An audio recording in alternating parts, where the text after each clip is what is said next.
ക്രൂശിക്കപ്പെട്ട ക്രിസ്തുവിനെ പ്രസംഗിക്കുന്നു. ദൈവ തിരുനാമത്തിന് മഹത്വം ഉണ്ടാകട്ടെ. നാം കഴിഞ്ഞ ചില ദിവസങ്ങളിൽ ചിന്തിച്ചത് തിരുവചനത്തിലെ തൂണുകൾ എന്ന വിഷയത്തെ ആസ്പദമാക്കിയാണ്. തിരുവചനത്തിലെ തൂണുകൾ. നാം അതിന് ആദ്യം യാക്കോബ് നാട്ടിയതായ 4 തൂണുകളെക്കുറിച്ച് ചിന്തിച്ചു. അത് നിങ്ങളുടെ ശ്രദ്ധയിൽ, നിങ്ങളുടെ ഓർമ്മയിൽ കാണുമോ? യാക്കോബ് നാട്ടിയതായ 4 തൂണുകൾ ഉൽപ്പത്തി പുസ്തകത്തിലാണ് നാം കാണുന്നത്. അബ്രഹാമിൻ്റെ മകനായ ഇസ്ഹാക്കിൻ്റെ മകനായ യാക്കോബ് നാട്ടിയ 4 തൂണുകൾ. ഓരോ തൂണിനും ആത്മീയമായ ചില സന്ദേശങ്ങളുണ്ട്. മനുഷ്യ ജീവിതത്തിൽ സ്ഥായിയായി അനുഭവിക്കേണ്ടതായ ചില അനുഗ്രഹങ്ങളിലേക്ക് നയിക്കുന്ന സന്ദേശങ്ങൾ ഓരോ തൂണിനും നൽകുവാനുണ്ട്. യാക്കോബ് ബേഥേലിൽ വെച്ച് തൂണ് നാട്ടിയെന്ന് ഉൽപ്പത്തി പുസ്തകം 28-ാം അധ്യായത്തിൽ നാം കാണുന്നു. അത് ഡെഡിക്കേഷൻ്റെ തൂണാണ്, സമർപ്പണത്തിൻ്റെ തൂണാണ്. യാക്കോബ് സ്വന്തം ഭവനത്തിൽ നിന്ന് ദൂരെ ഹാരാനിലേക്ക് മരണഭീതിയോടെ ഓടിപ്പോകുമ്പോൾ ബേഥേലിൽ ഒരു പാറമേൽ തലയയച്ച് കിടന്ന് ഉറങ്ങി മയക്കത്തിൽ ഒരു ഗോവണി സ്വപ്നത്തിൽ കണ്ടു. നിത്യനായ ദൈവം ഗോവണിമേൽ കയറി നിൽക്കുന്നത് കണ്ടു. യാക്കോബ് ദൈവ സാന്നിധ്യം രുചിച്ചറിഞ്ഞു. ദൈവ സാന്നിധ്യത്തിൻ്റെ മഹത്വം ഗ്രഹിച്ചു. ഏകനായും അനാഥനായും ഞാൻ പോകുമ്പോൾ എന്നെ കാണുന്നൊരു ദൈവമുണ്ടെന്നും എന്നെ കരുതുന്നൊരു ദൈവമുണ്ടെന്നും യാക്കോബ് ഗ്രഹിക്കുകയും ദൈവത്തെ മഹത്വപ്പെടുത്തിക്കൊണ്ട് ഇത് ദൈവത്തിൻ്റെ ആലയമല്ലാതെ മറ്റൊന്നല്ല എന്ന് പറഞ്ഞുകൊണ്ട് യാക്കോബ് അവിടെ ഒരു തൂൺ നാട്ടുകയും ചെയ്തു. ആ തൂൺ സമർപ്പണത്തിൻ്റെ തൂണാണ്. അത് പ്രതിഷ്ഠയുടെ തൂണാണ്. അത് സറൻഡർ, ഡെഡിക്കേഷൻ്റെ തൂണാണ്. യാക്കോബിൻ്റെ ജീവിതത്തിലെ ഒന്നാമത്തെ തൂണ് സമർപ്പണത്തിൻ്റെ തൂണ്. യാക്കോബിൻ്റെ ജീവിതത്തിലെ രണ്ടാമത്തെ തൂണ് 14 വർഷങ്ങൾക്ക് ശേഷം യാക്കോബ് തൻ്റെ ഭാര്യമാർ 2 പേര് അവരോട് ചേർന്ന് പിന്നീടുള്ള 6 വർഷം ലാബാൻ്റെ ഭവനത്തിൽ താമസിച്ചു.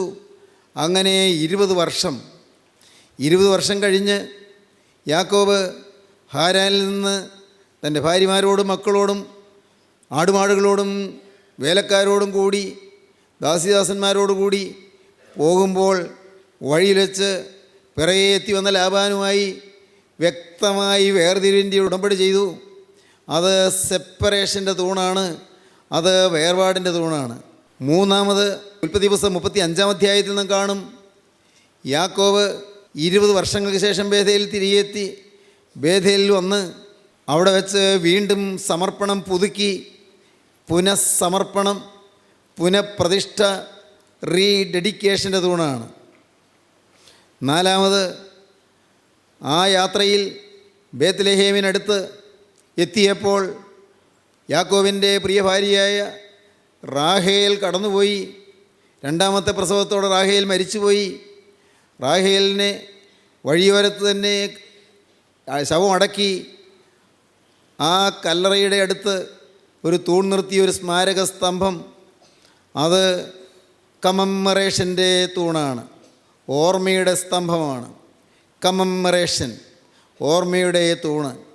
ദൈവത്തിന് സ്തോത്രം. ഉൽപ്പത്തി പുസ്തകത്തിൽ തന്നെ 5ാമത്തെ തൂണ് ലോത്തിൻ്റെ ഭാര്യ ഉപ്പ് തൂണായി തീർന്നു എന്നതിനെക്കുറിച്ചാണ്. ലോത്തിൻ്റെ ഭാര്യ ഓടിപ്പോവുകയായിരുന്നു. നശിക്കുന്ന പട്ടണത്തിൽ നിന്ന്, സോദോം ഗൊമോറയിൽ നിന്ന് ഓടിപ്പോവുകയായിരുന്നു. തിരിഞ്ഞു നോക്കരുത് എന്ന് കൽപ്പനയുണ്ടായിരുന്നു. അവൾ വചനം ലംഘിച്ചു. അവളുടെ ഹൃദയം പിറയിലായിരുന്നത് കൊണ്ട് എപ്പോഴോ അറിയാതെ തിരിഞ്ഞു നോക്കിപ്പോയി. അവൾ വഴിയോരത്ത് ഉപ്പ് തൂണായി നിന്നു. ലോത്തിൻ്റെ ഭാര്യ ഉപ്പ് തൂണായിപ്പോയി. 6ാമത് വേദപുസ്തകത്തിൻ്റെയും സുവിശേഷത്തിൻ്റെയും മർമ്മമായ ക്രിസ്തുവിനെക്കുറിച്ചുള്ളതായ ക്രിസ്തു തൂണാണ് എന്നതിനെക്കുറിച്ചുള്ളതായ പ്രസ്താവനയാണ്.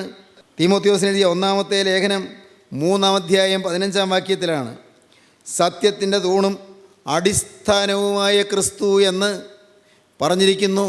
സത്യത്തിൻ്റെ അടിസ്ഥാനമായ ക്രിസ്തു, സത്യത്തിൻ്റെ തൂണായ ക്രിസ്തു.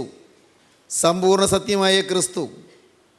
വീണ്ടും ഏഴാമതായി നാം കണ്ടത് സഭയിലെ സുവിശേഷകന്മാരിൽ അന്ന് മുമ്പനായിരുന്ന പത്രോസ് ശ്ലീഹായും യോഹന്നാൻ ശ്ലീഹായും ഗലാത്യലേഖനം 2-ാം അധ്യായം 9-ാം വാക്യത്തിൽ തൂണുകളായി എണ്ണപ്പെട്ട കേഫാവും യോഹന്നാനും എന്ന അപ്പോസ്തലനായ പൗലോസ് പറയുന്ന ആ അപ്പോസ്തലന്മാർ ക്രിസ്തുവിൽ മറഞ്ഞിരിക്കുന്ന വിശുദ്ധന്മാർ, അവർ സഭയുടെ തൂണാണ്. അവർ ക്രിസ്തീയ വിശ്വാസത്തിൻ്റെ തൂണുകളാണ്. ദൈവത്തിന് സ്തോത്രം. ഇന്ന് 8ാമത്തെ തൂണിനെക്കുറിച്ച് നാം ചിന്തിക്കാൻ തുടങ്ങുകയാണ്. വേദപുസ്തകത്തിലെ തൂണുകളിൽ 8ാമത്തെ തൂണ് നമുക്ക് വായിക്കാം. ഇയ്യോബിൻ്റെ പുസ്തകം 9-ാം അധ്യായം 6-ാം വാക്യം. അവൻ ഭൂമിയെ സ്വസ്ഥാനത്ത് നിന്ന് ഇളക്കുന്നു, അതിൻ്റെ തൂണുകൾ കുലുങ്ങിപ്പോകുന്നു. ഭൂമിയെ സ്വസ്ഥാനത്ത് നിന്ന് ഇളക്കുന്നു, അതിൻ്റെ തൂണുകൾ കുലുങ്ങിപ്പോകുന്നു. ഭൂമിയെ സ്വസ്ഥാനത്ത് നിന്ന് ഇളക്കുന്നുവെന്നും ഭൂമിയുടെ തൂണുകൾ കുലുങ്ങിപ്പോകുന്നുവെന്നും ഇയ്യോബ് പറയുന്നത് വരാനിരിക്കുന്ന കാലത്ത് സംഭവിക്കുന്ന ഭയാനകമായ പ്രകൃതിക്ഷോഭങ്ങളെക്കുറിച്ചാണ്. അവസാന കാലത്ത് സംഭവിക്കാനിരിക്കുന്ന വലിയ പ്രകൃതിക്ഷോഭങ്ങൾ, വലിയ ഭൂമി ഉലുക്കങ്ങൾ, വലിയ ഭൂകമ്പങ്ങൾ, വലിയ അഗ്നിപർവ്വത സ്ഫോടനങ്ങൾ, വലിയ സുനാമി തിരമാല തള്ളിക്കയറ്റങ്ങൾ, ഇവയെക്കുറിച്ചാണ് അവിടെ പറഞ്ഞിരിക്കുന്നത്. അവൻ ഭൂമിയെ സ്വസ്ഥാനത്ത് നിന്ന് ഇളക്കുന്നു, അതിൻ്റെ തൂണുകൾ കുലുങ്ങിപ്പോകുന്നു. നമുക്ക് തിരുവചനത്തിലെ ചില ഭാഗങ്ങൾ വായിക്കണം. ഭൂമിയെ കുലുക്കുന്നു എന്ന് വരാനിരിക്കുന്ന കാലത്ത് സംഭവിക്കാനുള്ള കാര്യങ്ങളാണ്. വരാനിരിക്കുന്ന കാലത്ത് ചില കാര്യങ്ങൾ സംഭവിക്കാൻ പോകുന്നു. ഭയാനകമായ ചില കാര്യങ്ങൾ സംഭവിക്കാൻ പോകുന്നു. പ്രിയപ്പെട്ടവരെ, ഇന്ന് നാം സ്വസ്ഥരായി ഇവിടെ ജീവിക്കുന്നു. ഇന്ന് നാം സാമാന്യം സമാധാനമായി ഇവിടെ ജീവിക്കുന്നു. എന്നാൽ നാം ആരും നനച്ചിരിയാത്ത സമയത്ത് വലിയ ഭയാനകമായ കാര്യങ്ങൾ ഈ ഭൂമിമേൽ സംഭവിക്കും. വേദപുസ്തകം വ്യക്തമായി പറയുന്നു. യെശയ്യാ പ്രവാചകൻ്റെ പുസ്തകം 24-ാം അധ്യായത്തിൻ്റെ 17-ാം വാക്യം മുതൽ വായിക്കുമ്പോൾ കാണാം, വലിയ കഷ്ടതകളും യാതനകളും വലിയ ദുരിതങ്ങളും ഈ ഭൂമിമേൽ വരുന്നു എന്ന് നമുക്ക് വായിക്കാം. യെശയ്യാ പ്രവചനം 24-ാം അധ്യായം 17-ാം വാക്യം മുതൽ.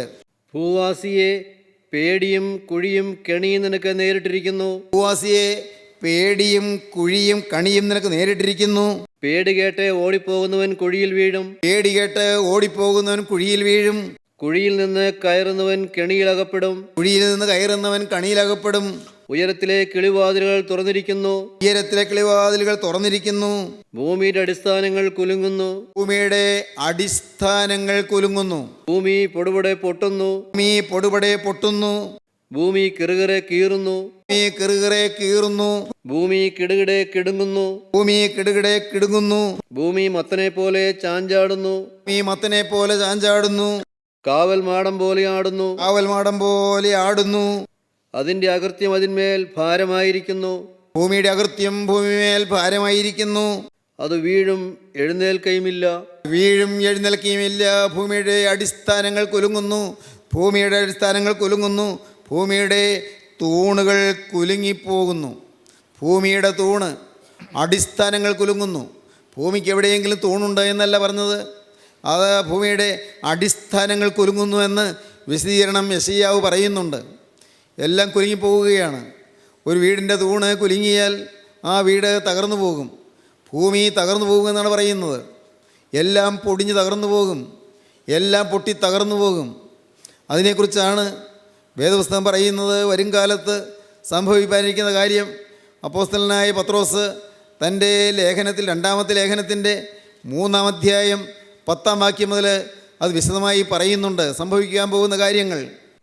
കർത്താവിന്റെ ദിവസമോ കള്ളനെ പോലെ വരും. കർത്താവിൻ്റെ ദിവസമോ കള്ളനെ പോലെ വരും. അന്ന് ആകാശം കൊടുമുഴക്കത്തോടെ ഒഴിഞ്ഞു പോകും. ആകാശം കൊടുമുഴക്കത്തോടെ ഒഴിഞ്ഞു പോകും.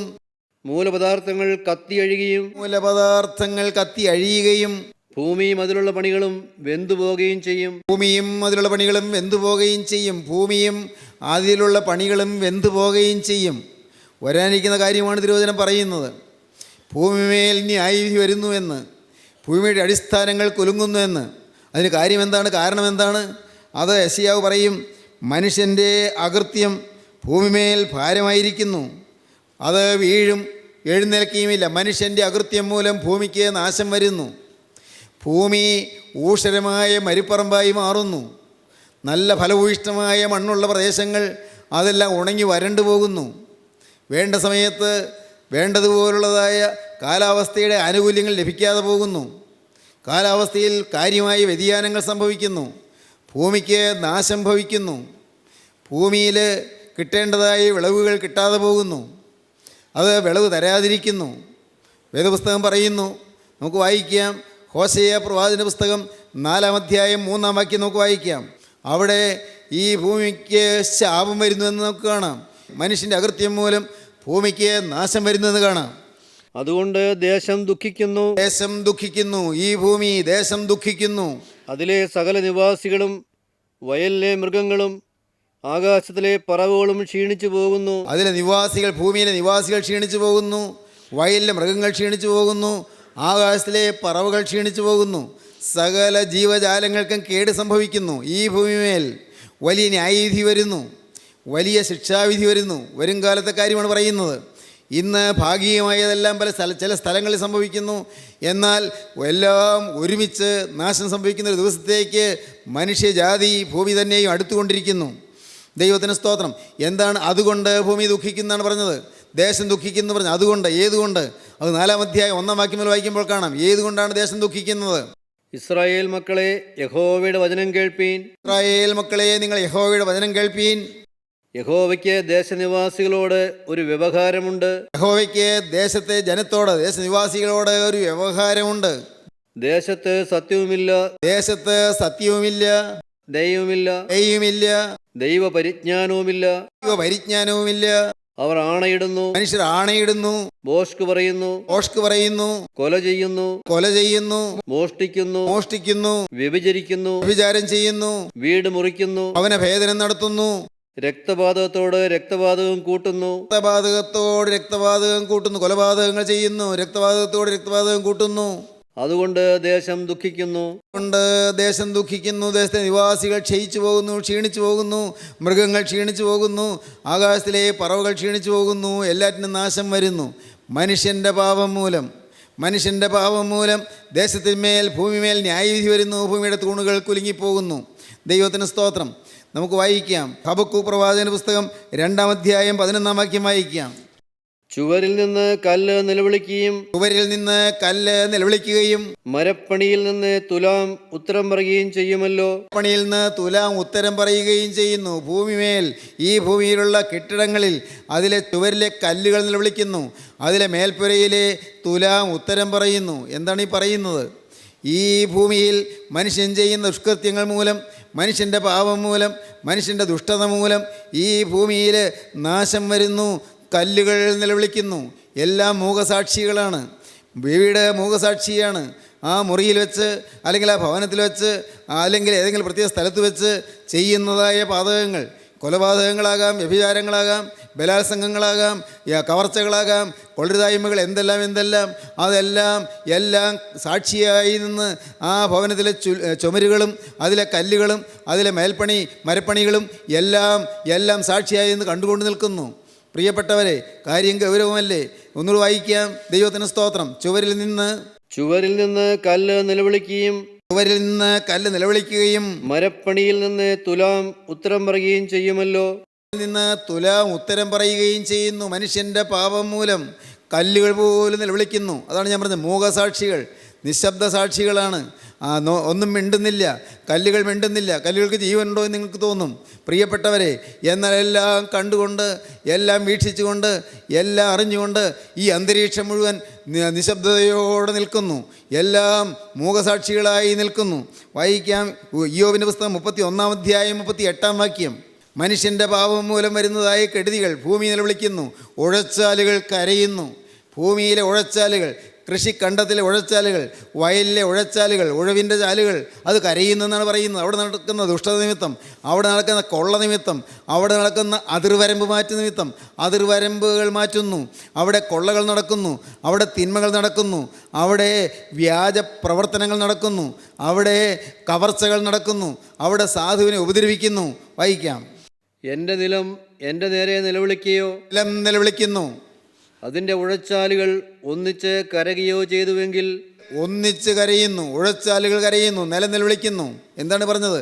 ആ നിലത്തിൻ്റെ ഉടമയുടെ ദുഷ്ടത നിമിത്തം, എൻ്റെ നിമിത്തം, ആ നിലത്തിൻ്റെ ഉടമയുടെ ദുഷ്ടത നിമിത്തം ഉഴച്ചാലുകൾ കരയുന്നു, നിലം നിലവിളിക്കുന്നു. ഉൽപ്പത്തി പുസ്തകം 18-ാം അധ്യായം 20-ാം വാക്യം വായിക്കാം. പിന്നെ യഹോവ സോതോമിൻ്റെയും ഗോമോറയുടെയും നിലവിളി വലിയതും അവരുടെ പാപം അതികഠിനവുമാകുന്നു. സോദോമിൻ്റെയും ഗൊമോറയുടെയും നിലവിളി വലിയത്. ആ ദേശം നിലവിളിക്കുകയാണ്. കാരണം എന്ത്? അതിലെ നിവാസികളുടെ പാപം അതികഠിനവുമാകുന്നു. പ്രിയപ്പെട്ടവരെ, നാം ഇന്ന് പാപത്തെ വെള്ളം പോലെ കുടിച്ചുകൊണ്ടിരിക്കുന്നു. പാപം ചെയ്യാൻ പേടിയില്ല, മടിയില്ല. ആരോടും എന്തും പറയാൻ നമുക്ക് പേടിയില്ല. അപ്പനോട് ധിക്കരിക്കാൻ പേടിയില്ല. ഭാര്യയെ ഉപദ്രവിക്കാൻ പേടിയില്ല. ആരെയും ദുഷിക്കാൻ ഭയമില്ല. പ്രിയപ്പെട്ടവരെ, ഇല്ലാത്തത് പറഞ്ഞു വരത്താൻ പേടിയില്ല. ദൈവവേലയെ തടുക്കാനെന്ന് പേടിയില്ല. ദൈവവേലയെ ധിക്കരിക്കാൻ പേടിയില്ല. ദൈവവേലക്കാരെ പരിഹസിക്കാൻ പേടിയില്ല. ആര് ചോദിക്കാനാണെന്നാണ് ചിന്ത? ആര് ചോദിക്കാൻ? ഒന്നും പേടിക്കാനില്ലെന്നാണ്. എന്നോട് ചോദിക്കാൻ ആരുണ്ടായെന്നാണ് ചിന്ത. എന്നെ തിരുത്താൻ ആർക്ക് അവകാശമെന്നാണ് ചിന്ത. പ്രിയപ്പെട്ടവരെ, എന്നാൽ കേൾക്കൂ, ദേശനിവാസികളുടെ പാപം മൂലം ദേശം നിലവിളിക്കുകയാണ്. അതിഭയാനകമായ കരച്ചിൽ ദൈവസന്നിധിയിലേക്ക് ഉയരുന്നു. ദൈവത്തിന് സ്തോത്രം. എന്നാൽ എന്താണ് ഇതിന് പരിഹാരം? ഭൂമി കുലുങ്ങുന്നു, ഈ തൂണുകൾ കുലുങ്ങുന്നു, ഭൂമിയുടെ തൂണ് കുലുങ്ങുന്നു. ഈ തൂണ് ഉറച്ചു നിൽക്കാൻ എന്താണ് നാം ചെയ്യേണ്ടത്? നാം ഉറച്ചു നിൽക്കുക. എവിടെയാണ് ഉറച്ചു നിൽക്കേണ്ടത്? അത് കഴിഞ്ഞ പ്രാവശ്യം ആവർത്തിച്ച് പറഞ്ഞതാണ്. ക്രിസ്തു എന്ന പാറമേൽ ഉറപ്പിച്ച് നിൽക്കുക. അവിടെ മാത്രമേ ശരണമുള്ളൂ. യേശുക്രിസ്തുവിൽ മാത്രമേ ശരണമുള്ളൂ. നമ്മുടെ ജീവിതം ക്രിസ്തുവിൽ ഉറപ്പിക്കണമെങ്കിൽ എന്ത് ചെയ്യണം? സ്നേഹിതരെ, നിങ്ങൾ ചിന്തിച്ചിട്ടുണ്ടോ? നിങ്ങൾ ധാരാളം കേൾക്കുന്നു, വചനം ധാരാളം കേൾക്കുന്നു. നിങ്ങൾ ചിന്തിച്ചിട്ടുണ്ടോ? നിങ്ങൾ ക്രിസ്തു എന്ന പാറമേൽ തൂൺ ഉറപ്പിച്ചിട്ടുണ്ടോ? നിങ്ങളുടെ സ്ഥിരമായൊരു ചുവടുവെപ്പ് ക്രിസ്തുവിൽ നിങ്ങൾ ഊന്നിയിട്ടുണ്ടോ? നിങ്ങൾ ശാന്തമായി ചിന്തിച്ചു നോക്കൂ. ക്രിസ്തുവിൽ നിങ്ങളുടെ ചുവടുവെപ്പ് ഊന്നണമെങ്കിൽ അതിനെന്ത് ചെയ്യണമെന്ന് അപ്പോസ്തലനായ പത്രോസ് പറയുന്നു. നാം വായിച്ചതിന് ചേർന്നുള്ള ഭാഗം വായിക്കാം. 2 പത്രോസ് 3-ാം അധ്യായം 10-ാം വാക്യം മുതൽ ഒന്നുകൂടെ വായിക്കാം. കർത്താവിൻ്റെ ദിവസമോ കള്ളനെ പോലെ വരും. അന്ന് ആകാശം കൊടുമുഴക്കത്തോടെ ഒഴിഞ്ഞു പോകും. ആകാശം കൊടുമുഴക്കത്തോടെ ഒഴിഞ്ഞു പോകും. മൂലപദാർത്ഥങ്ങൾ കത്തിയഴുകയും ഭൂമിയും അതിലുള്ള പണികളും വെന്തുപോകുകയും ചെയ്യും. ഇങ്ങനെ ഇവയൊക്കെയും അഴിവാനുള്ളതായിരിക്കിയാൽ, എല്ലാം ഈ തൂണുകൾ ഇളകാനുള്ളതായിരിക്കിയാൽ, ഇവയൊക്കെയും അഴിവാനുള്ളതായിരിക്കിയാൽ, ഇവയൊക്കെയും നശിക്കാനുള്ളതാകയാൽ, ഇവയൊക്കെയും അഴിവാനുള്ളതായിരിക്കിയാൽ, ആകാശം ചുട്ടഴിവാനും ആകാശം ചുട്ട് നശിച്ചു പോകുവാനും മൂലപദാർത്ഥങ്ങൾ വെന്തുരുകുവാനുമുള്ള ദൈവ ദിവസത്തിന്റെ വരവ് കാത്തിരുന്നും ബന്ധപ്പെടുത്തിയും കൊണ്ട് നിങ്ങൾ എത്ര വിശുദ്ധ ജീവനവും ഭക്തിയുമുള്ളവരായിരിക്കണം. എത്രമാത്രം വിശുദ്ധ ജീവിതമുള്ളവരായിരിക്കേണ്ടതാണ്. നിങ്ങൾ എത്രമാത്രം ഭക്തിയുള്ളവരായിരിക്കേണ്ടതാണ്. ഇവയൊക്കെയും ചുട്ടഴിയാനുള്ളതാണ്. മകനെ, നീ ഇന്ന് വസിക്കുന്ന വീട് അത് നശിക്കാനുള്ളതാണ്. നിൻ്റെ ജോലി, നിൻ്റെ വരുമാനം, നീ സമ്പാദിച്ചതിൻ്റെ സമ്പാദ്യങ്ങൾ, നിൻ്റെ ഈ ലോകത്തിലെ എന്തെല്ലാം നിനക്ക് നിൻ്റേതെന്ന് പറയാനുണ്ടോ അതൊക്കെയും നിന്നെ വിട്ടു പോകുന്നതാണ്. ഒന്നും സ്ഥായിയല്ല, ഒന്നും സ്ഥിരമല്ല. ഒന്നും സ്ഥിരമായി നിൻ്റെ കൂടെ നിൽക്കുകയില്ല. ഇതെല്ലാം നശ്വരമാണ്, ഇതെല്ലാം നശിച്ചു പോകുന്നതാണ്. ദൈവത്തിന് സ്തോത്രം. എൻ്റെ സഹോദരങ്ങളെ, എല്ലാം നശിച്ചു പോകും. പക്ഷേ നശിക്കാത്തത്, മാറിപ്പോകാത്തത്, വിട്ടുപോകാത്തത് എൻ്റെ കരുണയുള്ള കർത്താവായ യേശുവിൻ്റെ സ്നേഹം മാത്രം. ആ യേശു, അവൻ എന്നും എന്നേക്കും ജീവിക്കുന്നു. അവൻ ആദി കണ്ടവനാണ്, അവൻ തുടങ്ങി തന്നവനാണ്, അവൻ ആരംഭം കുറിച്ചവനാണ്. അവൻ നിങ്ങളെ അന്ത്യത്തിലേക്ക് എത്തിക്കും, അവൻ നിങ്ങളെ അവസാനത്തേക്ക് എത്തിക്കും. ആദി കണ്ടവൻ അവസാനവും കണ്ടിരിക്കുന്നു. അവൻ നിങ്ങളെ വിളിച്ചിറക്കിയതാണ്. വിളിച്ചിറക്കിയിട്ട് വഴിയിലിട്ടിട്ട് പോവുകയില്ല. ഇത്രയും കൊണ്ടുവന്നിട്ട് മോനെ ഇനി ഞാൻ നിൻ്റെ കൂടെ ഇല്ല എന്ന് പറഞ്ഞ് മാറുകയില്ല. നാം മാറിപ്പോയാലും എന്ത് ചെയ്യും? നാം അവൻ്റെ പിടി വിടുവിച്ച് നാം സ്വതന്ത്രരായി പോകാൻ തുടങ്ങിയാൽ കർത്താവ് ബലാത്കാരേണ പിടിച്ചു നിർത്തുകയില്ല. നമ്മുടെ സ്വതന്ത്ര ബുദ്ധിയിൽ കർത്താവ് കൈവയ്ക്കുകയില്ല. നമ്മുടെ സ്വതന്ത്ര ബുദ്ധിയെ കർത്താവ് ചോദ്യം ചെയ്യുകയില്ല. നമ്മുടെ ഇച്ഛാശക്തിയെ കർത്താവ് ചോദ്യം ചെയ്യുകയില്ല. പൂർണ്ണ സ്വാതന്ത്ര്യം നമുക്ക് തന്നിരിക്കുന്നു. നമുക്ക് വിശേഷ ബുദ്ധി തന്നിരിക്കുന്നു. നമുക്ക് വേണമെങ്കിൽ സ്വീകരിക്കാം, അല്ലെങ്കിൽ നിരാകരിക്കാം. വേണമെങ്കിൽ സ്വീകരിക്കാം, അല്ലെങ്കിൽ വേണ്ട എന്ന് വയ്ക്കാം. പ്രിയപ്പെട്ടവരെ, നിങ്ങൾ ചിന്തിക്കൂ, നിങ്ങളുടെ ജീവിതത്തിൽ ഇന്ന് കർത്താവ് ഒരു തിരഞ്ഞെടുപ്പിനുള്ളതായ അവസരം തരികയാണ്. എന്തു വേണം? യേശു ക്രിസ്തു എന്ന ഉറപ്പുള്ള പാറമേൽ മാറി ചവിട്ടാൻ നിങ്ങൾക്ക് താല്പര്യമുണ്ടോ? വിശുദ്ധ ജീവിതവും ഭക്തിയുമുള്ളവരായി തീരാൻ നിങ്ങൾക്ക് താല്പര്യമുണ്ടോ? വിശുദ്ധ ജീവിതം. എൻ്റെ കരുണയുള്ള കർത്താവിന് സ്തോത്രം. എൻ്റെ സഹോദരീ സഹോദരന്മാരെ, വാസ്തവമായി വിശുദ്ധ ജീവിതത്തിന് വേണ്ടി ആഗ്രഹമുള്ളവർ നിങ്ങൾ അനേകം പേരുണ്ടെന്ന് ഞാൻ കരുതുന്നു. അനേകം പേർക്ക് ആഗ്രഹമുണ്ട്. വചനം കേൾക്കണം, വചനം കേൾക്കാൻ വരണം. വചനം കേൾക്കുമ്പോൾ പരിശുദ്ധാത്മാവ് നിങ്ങളുടെ മേൽ വരും. പരിശുദ്ധാത്മാവ് നിങ്ങളുടെ മേൽ വരുമ്പോൾ നിങ്ങൾക്ക് മാറ്റം വരും. സഹോദരീ സഹോദരങ്ങളെ, അനേകം പേര് വചനം കേൾക്കാൻ താല്പര്യമില്ല. എന്നാൽ അവർക്ക് ഒന്ന് പ്രാർത്ഥിക്കണമെന്നാണ് പറയുന്നത്. എനിക്ക് ആഗ്രഹമുണ്ട്, എനിക്ക് വേണ്ടി ഒന്ന് പ്രാർത്ഥിക്കണം. പ്രിയപ്പെട്ടവരെ, പ്രാർത്ഥിച്ചാൽ ഫലപ്പെടണമെങ്കിൽ നിങ്ങൾ വചനം കേട്ട് നിങ്ങൾ മാനസാന്തരപ്പെടണം. ദൈവത്തിൻ്റെ പരിശുദ്ധാത്മാവ് നിങ്ങളിലേക്ക് വരണം. പ്രാർത്ഥിക്കാം, തീർച്ചയായും പ്രാർത്ഥിക്കാം. പക്ഷേ പ്രാർത്ഥന ഫലപ്പെടണമെങ്കിൽ നിങ്ങൾ ശ്രദ്ധിച്ച് കേൾക്കൂ. പ്രാർത്ഥന ഫലപ്പെടണമെങ്കിൽ നിങ്ങളുടെ ജീവിതത്തിലെ അകൃത്യം നിങ്ങൾ മാറ്റണം. നിങ്ങളുടെ ജീവിതത്തിലെ പാപങ്ങൾ നിങ്ങൾ മാറ്റണം. നിങ്ങൾക്ക് അനേകം വിഷയങ്ങൾ പ്രാർത്ഥിക്കാൻ ആഗ്രഹങ്ങളുണ്ട്. പക്ഷേ ജീവിതത്തിലെ പാപം മാറ്റാതെ ആത്മാവ് ഇറങ്ങുകയില്ല, പരിശുദ്ധാത്മാവ് വ്യാപരിക്കുകയില്ല. രക്ഷിപ്പാൻ കഴിയാതെ വണ്ണം യഹോവയുടെ കൈ കുറുകിയിട്ടില്ല, കേൾപ്പാൻ കഴിയാതെ വണ്ണം അവൻ്റെ ചെവി മന്ദമായിട്ടുമില്ല. നിങ്ങളുടെ അകൃത്യങ്ങളത്രേ നിങ്ങളെയും നിങ്ങളുടെ ദൈവത്തെയും തമ്മിൽ ഭിന്നിപ്പിച്ചിരിക്കുന്നത്. നിങ്ങളുടെ പാപങ്ങളത്രേ അവൻ കേൾക്കാതെ വണ്ണം അവൻ്റെ മുഖത്തെ നിങ്ങൾക്ക് മറയ്ക്കുമാറാക്കിയത്. യെശയ്യാ പ്രവാചകൻ 59-ാം അധ്യായം 1-ാം വാക്യത്തിൽ അങ്ങനെ പറയും. പ്രിയപ്പെട്ടവരെ, യെശയ്യാ പ്രവാചകന്റെ പുസ്തകം 59-ാം അധ്യായം 1-2 വാക്യങ്ങളിൽ നിങ്ങൾ കാണാം. നാം എന്താണ് പറഞ്ഞത്? രക്ഷിപ്പാൻ കഴിയാതെ വണ്ണം യഹോവയുടെ കൈ കുറുകിയിട്ടില്ല, കേൾപ്പാൻ കഴിയാതെ വണ്ണം അവൻ്റെ ചെവി മന്ദമായിട്ടുമില്ല. നിങ്ങളുടെ അകൃത്യങ്ങളത്രേ നിങ്ങളെയും നിങ്ങളുടെ ദൈവത്തെയും തമ്മിൽ ഭിന്നിപ്പിച്ചിരിക്കുന്നത്. നിങ്ങളുടെ പാപങ്ങളത്രേ അവൻ കേൾക്കാതെ വണ്ണം അവൻ്റെ മുഖത്തെ നിങ്ങൾക്ക് മറയ്ക്കുമാറാക്കിയത്. പാപം മാറ്റുക, പാപം ജീവിതത്തിൽ നിന്ന് മാറ്റുക, പാപം പ്രവൃത്തികളിൽ നിന്ന് മാറ്റുക, പാപം വാക്കുകളിൽ നിന്ന് മാറ്റുക, പാപം ചിന്തയിൽ നിന്ന് മാറ്റുക, പാപം മനോഭാവത്തിൽ നിന്ന് മാറ്റുക, പാപം നിങ്ങളുടെ ജീവിതത്തിൽ നിന്ന് മാറ്റുക. അപ്പോൾ ദൈവത്തിൻ്റെ കൃപ നിങ്ങൾക്ക് ലഭിക്കും. കുലുങ്ങിപ്പോകാത്ത തൂണാകുന്ന ക്രിസ്തുവിൽ നിങ്ങൾക്ക് അടിയുറയ്ക്കാൻ സാധിക്കും. അപ്പോൾ നിങ്ങളുടെ ജീവിതം വിശുദ്ധമാകും. അപ്പോൾ യേശു ക്രിസ്തുവിൻ്റെ 2ാമത്തെ വരവിൽ പറന്നുയരുന്നവരായി തീരും. എൻ്റെ സഹോദരങ്ങളെ, ഞങ്ങൾ ചോദിക്കട്ടെ, നിങ്ങൾക്ക് ഈ യേശുവിൻ്റെ പാദപീഠത്തിലേക്ക് വരാൻ ഇപ്പോൾ താല്പര്യമുണ്ടോ? യേശുവിൻ്റെ ആണിപ്പാടുള്ള കരം നിങ്ങളുടെ നേരെ നീട്ടിയിട്ടുണ്ട്. ആ തിരുരക്തമ്പുരുടെ കരത്തിലേക്ക് നിങ്ങളെ ഏൽപ്പിച്ചു കൊടുക്കാൻ നിങ്ങൾക്ക് താല്പര്യമുണ്ടോ? ആ കരം നീട്ടിയിരിക്കുന്ന കരം എപ്പോഴാണ് വലിക്കുന്നത് അറിയുന്നില്ല. ഇന്ന് തുറന്നിരിക്കുന്ന കൃപയുടെ വാതിൽ എപ്പോഴാണ് അടയ്ക്കുന്ന അറിയുന്നില്ല. ഇപ്പോൾ തന്നെ നിങ്ങളുടെ ജീവിതം ക്രിസ്തുവിൻ്റെ കരങ്ങളിലേക്ക് നിങ്ങൾ വെച്ച് കൊടുക്കുവീൻ. ആ തൃക്കരത്തിലെ തിരുരക്തം നിങ്ങളെ കഴുകട്ടെ. ആ തിരുരക്തം നിങ്ങളെ ശുദ്ധീകരിക്കട്ടെ. കഴിഞ്ഞകാല പാപങ്ങൾ മാറ്റട്ടെ. നിങ്ങളുടെ ജീവിതത്തിലെ തിന്മകൾ ദൂരീകരിക്കട്ടെ. നിങ്ങളെ വിശുദ്ധരാക്കട്ടെ. നിങ്ങളെ അനുഗ്രഹിക്കട്ടെ. ശാപദോഷങ്ങൾ മാറ്റട്ടെ. ബന്ധനങ്ങൾ അഴിക്കട്ടെ. കോട്ടകൾ തകർക്കട്ടെ. പിശാച് കെട്ടിയിരിക്കുന്ന നെടുങ്കോട്ടകളെല്ലാം ഇടിഞ്ഞു വീഴട്ടെ. യേശുക്രിസ്തുവിൻ്റെ നാമം നിങ്ങളുടെ മേൽ മുദ്രയായി ചാർത്തട്ടെ. യേശുവിൻ്റെ തിരുരക്തം നിങ്ങളെ അണിയിക്കട്ടെ. യേശുവിൻ്റെ തിരുരക്തം നിങ്ങളെ രക്ഷിക്കട്ടെ. യേശുവിൻ്റെ വരവിന് വേണ്ടി നിങ്ങളെ ഒരുക്കട്ടെ. ദൈവനാമം മഹത്വപ്പെടട്ടെ. നമുക്ക് പ്രാർത്ഥിക്കാം. കരുണയുള്ള കർത്താവേ, ഈ മനോഹരമായ സമയത്തിനായി ഞങ്ങൾ നിന്നെ സ്തുതിക്കുന്നു. കൃപയുടെ വചനങ്ങൾക്കായി ഞങ്ങൾ നിന്നെ സ്തുതിക്കുന്നു. എല്ലാവരെയും അനുഗ്രഹിക്കണമേ. നന്മകളും ജീവിത സമാധാനവും ഹൃദയ സന്തോഷവും എല്ലാവർക്കും നൽകണമേ. അവിടുത്തെ 2ാമത്തെ വരവിന് വേണ്ടി എല്ലാവരെയും ഒരുക്കണമേ. യേശുവിൻ നാമത്തിൽ തന്നെ, ആമീൻ.